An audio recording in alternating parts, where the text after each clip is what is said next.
Ehine hoki maila Bakure Bakue kote kohi koetama E bakue kote kohi koetama Iawe Iawe Damate aho Ehine hoki maila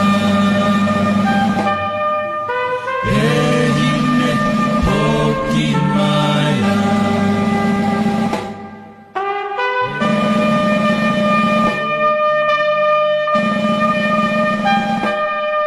Marines had landed in the South Pacific. They'd come back for those left behind. They did not arrive in assault crafts or in rubber boats off-landed from a submarine, nor were they wearing the green fatigues and carrying the M1 rifles their fallen brethren had carried. This time the Marines landed, not in the stealth of night, but in broad daylight.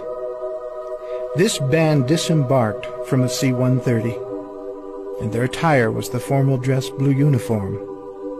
They carried coffins instead of guns.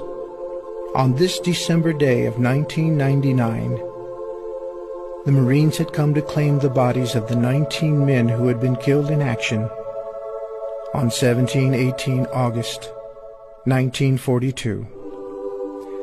The Marines asked the island people to bury their dead when the action ended, and they were never recovered. These Marines were part of the few, the proud, but not forgotten.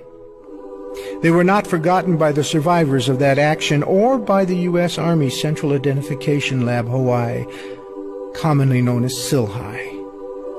They were not forgotten by the Butaritari people.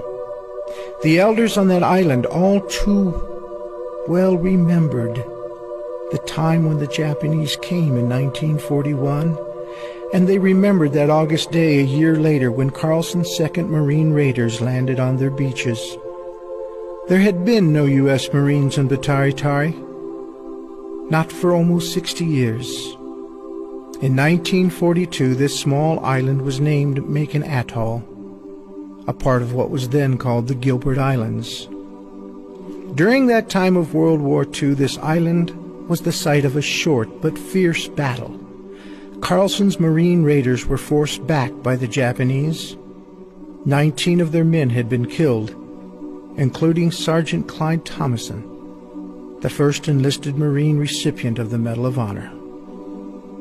In their hasty retreat, the Marines could not take their dead with them, so they asked the Butaritari people, "Please, bury our dead so the Japanese cannot find them."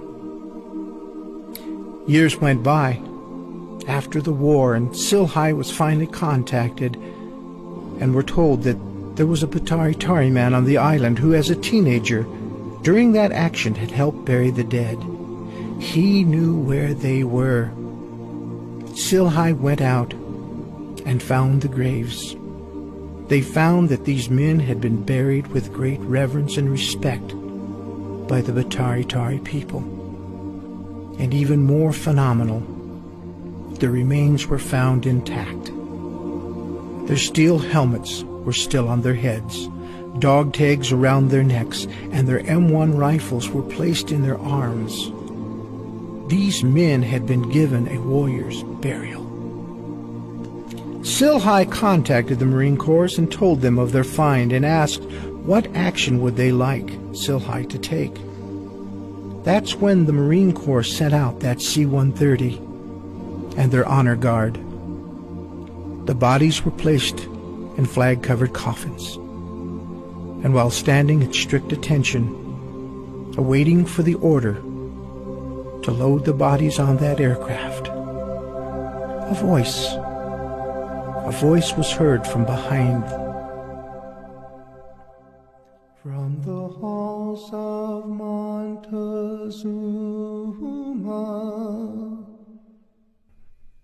It was the little Butaritari man.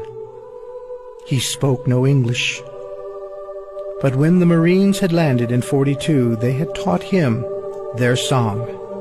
He knew what the song meant to them, and he was paying his last respects to those men who had tried to free his island from the Japanese in the time of that terrible war. Yahweh, Yahweh, Kamateaho, Ehine, Hokimaira, Ehine, Hokimaira. Hey Papa, Warami, Takulemai, Takulemai, Hetu, Oremata, Yahweh, Yahweh, Kamateaho.